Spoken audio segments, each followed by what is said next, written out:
வணக்கம் எல்லாருக்கும். இன்னைக்கு நம்ம ரொம்பவே வித்தியாசமான ஒரு விஷயத்தை பத்தி பார்க்க போறோம்.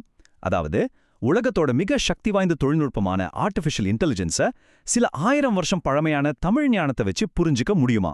வாங்க பார்க்கலாம். சரி, நான் உங்ககிட்ட ஒரு கேள்வி கேட்குறேன். இப்போ நீங்க ஒருத்தர்கிட்ட ஏஐ பத்தி விளக்கணும்னா எப்படி ஆரம்பிப்பீங்க? யோசிச்சு பாருங்க. அல்காரிதம்ஸ், பெரிய பெரிய டேட்டா சென்டர்ஸ், இப்படி தான் நம்ம பொதுவா ஏஐ பத்தி யோசிப்போம். ஆனா இதையே ஒரு 2000 வருஷம் பழமையான கவிதையை வச்சு விளக்கனா எப்படி இருக்கும்? ஆச்சரியமா இருக்குல்ல? ஆமாங்க, இன்னைக்கு நாம பார்க்க போற ஆதாரம் அதுதான். ஏஐ பத்தி செம்மொழி தமிழ் இலக்கியத்தின் மூலமா கத்துக் கொடுக்கிற ஒரு பாடநூல். சரி, வாங்க இதுக்குள்ள இன்னும் கொஞ்சம் ஆழமா போலாம். இந்த பாடநூல் உலகத்தோட ரொம்ப பழமையான இலக்கியங்கள்ல ஒன்னையும் இன்னைக்கு இருக்கிற அதிநவீன டெக்னாலஜியையும் ஒன்னா இணைக்குது. ஆனா இது சும்மா ஒரு சுவாரஸ்யமான ஒப்பிட மட்டும் கிடையாது. இந்த ரெண்டு உலகத்துக்கும் நடுவுல எவ்வளவு ஆழமான தொடர்பு இருக்குங்கிறத இது காட்டுது. இப்போ நாம முதல் முக்கியமான விஷயத்துக்குள்ள போலாம். கம்ப்யூட்டர்களோட அடிப்படை லாஜிக்குக்கும் நம்ம பண்டைய தத்துவத்துக்கும் நடுவுல இருக்கிற ஒரு ஆச்சரியமான தொடர்பை பத்தி தான் நாம இப்ப பார்க்க போறோம்.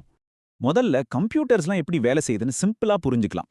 எல்லாமே பைனரி கோட்னு சொல்லப்படுற ஒரு மொழியில தான் இயங்குது. இந்த மொழியில ரெண்டே எழுத்து தான், 0 மற்றும் 1, அதாவது ஆன் அல்லது ஆஃப். இதுதான் இன்னைக்கு நாம பார்க்குற டெக்னாலஜி உலகத்தோட அஸ்திவாரம். ஆனா இங்கே தான் ஒரு சுவாரஸ்யமான விஷயம் இருக்கு. இந்த அடிப்படை லாஜிக் ஒன்றும் புதுசு இல்ல. கிட்டத்தட்ட 2000 வருஷத்துக்கு முன்னாடி புறநானூற்றுல ஒரு கவிதை மனுஷனோட எல்லா தேவைகளையும் ரெண்டே விஷயத்துக்குள்ள அடக்குது. உண்பது நாழி உடுப்பவை இரண்டே, அதாவது உணவு ஆர் உடை. ஒரு கம்ப்யூட்டர் எப்படி எல்லா தகவலையும் 0 மற்றும் 1 சுருக்குதோ, அதே மாதிரி இந்த பழங்கால கவிதை மனுஷ வாழ்க்கைய அதோட அடிப்படையான 2 தேவைகளுக்குள்ள கொண்டு வருது. இதுலேருந்து நாம என்ன புரிஞ்சுக்கணும்னா, அது பண்டைய தத்துவமா இருக்கட்டும் இல்ல நவீன கம்ப்யூட்டரா இருக்கட்டும், ரெண்டுமே ரொம்ப சிம்பிளான ஒரு அடித்தளத்திலிருந்து நம்ம கற்பனை செஞ்சு பார்க்க முடியாத அளவுக்கு சிக்கலான உலகங்களை உருவாக்குது. இது ஒரு அற்புதமான ஒற்றுமை இல்லையா? சரி, நாம இப்ப அடிப்படை லாஜிக்ல இருந்து ஏஐ சந்திக்கிற ரொம்ப முக்கியமான நவீன சவால்களுக்கு போகலாம். அதாவது அறநெறிகள், எத்திக்ஸ். இன்னைக்கு ஏஐ உருவாக்குறவங்க முன்னாடி 3 பெரிய அறநெறி பிரச்சனைகள் இருக்கு. சார்பு நிலை, அதாவது பயஸ், அப்புறம் டேட்டா பிரைவேசி, கடைசியா சுற்றுச்சூழல் பாதிப்பு. ஆச்சரியம் என்னன்னா, இதுல ஒவ்வொரு பிரச்சனைக்கும் நம்ம பண்டைய இலக்கியம் ஒரு வழியை காட்டுது. அல்கோரிதம்ல இருக்கிற சார்பு நிலை ஒரு பெரிய பிரச்சனை. ஒரு உதாரணம் சொல்றேன் கேளுங்க. அமேசான் நிறுவனம் ஒரு வேலைக்கு ஆள் எடுக்கிற ஏஐயை உருவாக்குச்சு. அது பழைய டேட்டாவை வச்சு கத்துக்கிட்டதால ஆண்களுக்கு சாதகமா முடிவெடுத்து பெண்களுக்கு எதிரா பாகுபாடு காட்டுச்சு. ஏன்னா அதுக்கு கொடுத்த டேட்டாவே பாரபட்சமா இருந்துச்சு. இந்த மாடர்ன் பிரச்சனைக்கு கிட்டத்தட்ட 2000 வருஷம் பழமையான ஒரு தீர்வு இருக்கு. திருவள்ளுவர் சொல்றாரு, பிறப்பொக்கும் எல்லா உயிர்க்கும், அதாவது பிறப்பால எல்லா உயிரும் சமம். இது நியாயமான பாரபட்சம் இல்லாத ஏஐ சிஸ்டம்ஸை உருவாக்குறதுக்கு ஒரு அடிப்படையான விதியா இருக்கலாம் இல்லையா? அப்போ பாருங்க, நம்ம எதிர்கால டெக்னாலஜியை உருவாக்குறப்போ இந்த மாதிரி பழமையான ஞானத்தை ஒரு வழிகாட்டியா பயன்படுத்தலாம். சரி, அடுத்த சவாலுக்கு போலாம். ஏஐக்கு தேவைப்படுற அந்த பெரிய கம்ப்யூட்டிங் பவரை கொடுக்கிற டேட்டா சென்டர்ஸால வர்ற சுற்றுச்சூழல் பாதிப்பை பத்தி நாம அதிகமா பேசுறதில்ல. இந்த நம்பரை பாருங்க, 700,000 லிட்டர்ஸ். யோசிச்சு பாருங்க, GPT-3 மாதிரி ஒரு பெரிய ஏஐ மாடலுக்கு ட்ரைனிங் கொடுக்க இவ்ளோ நல்ல தண்ணி தேவைப்படுது. இது உண்மையிலே ஒரு அதிர்ச்சியான விஷயம்.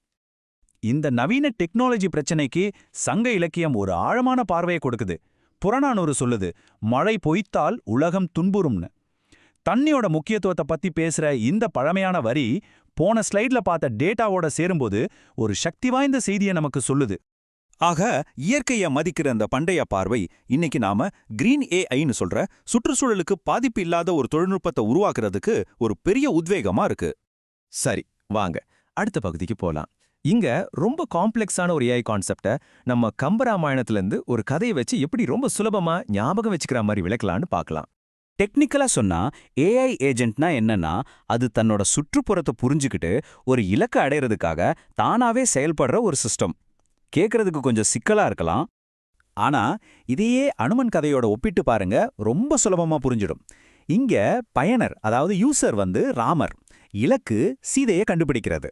ஹனுமன், அந்த ஏஐ ஏஜென்ட், இலங்கையோட சூழலை புரிஞ்சுக்கிட்டு டேட்டாவை அனலைஸ் பண்ணி அப்புறம் கடலை தாண்டி தன்னோட இலக்கை அடைகிறாரு.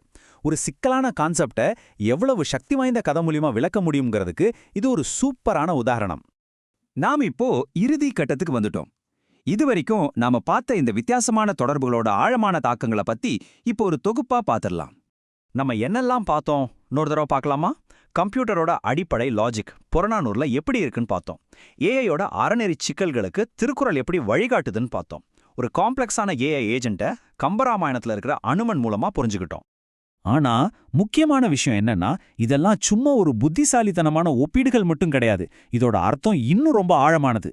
இது நம்மளோட இந்த சக்தி வாய்ந்த டெக்னாலஜியை வழிநடத்த தேவையான மனிதாபிமான அறநெறி சார்ந்த ஒரு கட்டமைப்பை நம்மளோட பழமையான ஞானத்திலிருந்து எப்படி கண்டுபிடிக்கிறதுங்கிறத பத்தினது. அதனால இந்த ஒரு கேள்வியோட நான் உங்களை விட்டுட்டு போறேன். நம்மளோட டெக்னாலஜி எதிர்காலத்தை வழிநடத்த நாம இன்னும் வேற எந்த பண்டைய ஞானத்தை தேடி போகலாம்?